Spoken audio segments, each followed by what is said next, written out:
Hello बच्चों, let's read this question. This question says that find the incorrect match. तो basically इस question में हमें चार ऑप्शंस गिवन है, जैसे कि लूसी, और उसके आगे हमें गिवन है ऑस्ट्रेलोपिथिकस अफ्रीकैनस, जावा एपमैन, और उसके आगे हमें गिवन है होमो इरेक्टस इरेक्टस, स्किलफुल मैन, और उसके आगे हमें गिवन है होमो हैबिलस, बरियल ऑफ डेड, और उसके आगे हमें गिवन है होमो sapien neanderthalensis.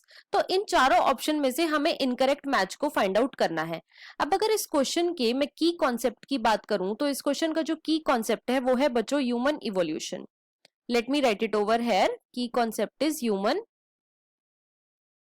Evolution. Human evolution का मतलब है कि आज का जो मॉडर्न मैन है वो कैसे इवॉल्व हुआ। अब हम एक एक करके अपने ऑप्शंस को देखेंगे। तो फर्स्ट में हमें गिवन है ल्यूसी। जो ल्यूसी थी बच्चों, इट बिलोंग्स टू ऑस्ट्रेलोपैथिकस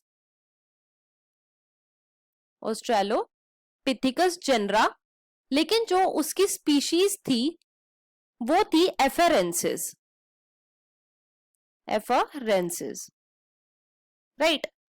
और ऑप्शन में हमें गिवन है ऑस्ट्रेलोपिथिकस अफ्रीकैनस। तो यहाँ पे ये जो हमारा ऑप्शन है ये इनकरेक्ट हो जाता है और हमें यही फाइंड आउट करना था, बट हम दूसरे ऑप्शंस को भी डिस्कस कर लेते हैं।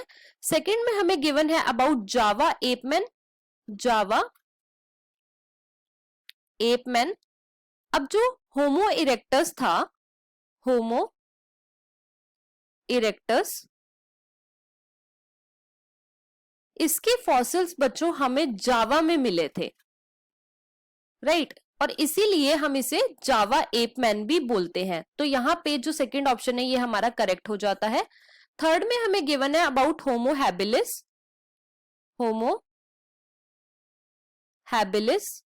तो जो होमो हैबिलिस थे इन्हें हम स्किलफुल मैन भी बोलते थे, स्किलफुल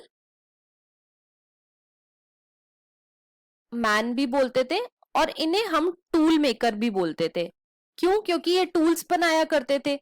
तो यहाँ पे जो हमारा थर्ड ऑप्शन है वो भी बिल्कुल करेक्ट है। फोर्थ में हमें गिवन है बरियल ऑफ डेड, और उसके सामने हमें गिवन है होमो सेपियंस निएंडरथैलेंसिस। बच्चों निएंडरथैलेंसिस को हम निएंडरथल मैन भी बोलते हैं, निएंडरथल मैन भी बोलते हैं। अब जो ये वाली स्पीशीज थी मैन की, वो क्या करा करती थी, वो डेड ऑर्गेनिजम्स को बरी करा करती थी। इसीलिए हमारा यहाँ पे फोर्थ ऑप्शन भी करेक्ट हो जाता है। तो हमारा जो यहाँ पे इनकरेक्ट मैच है वो है ऑप्शन नंबर 1, और हमें वही फाइंड आउट करना था। So the final answer of this question is option number 1। I hope you understood it well. Best of luck.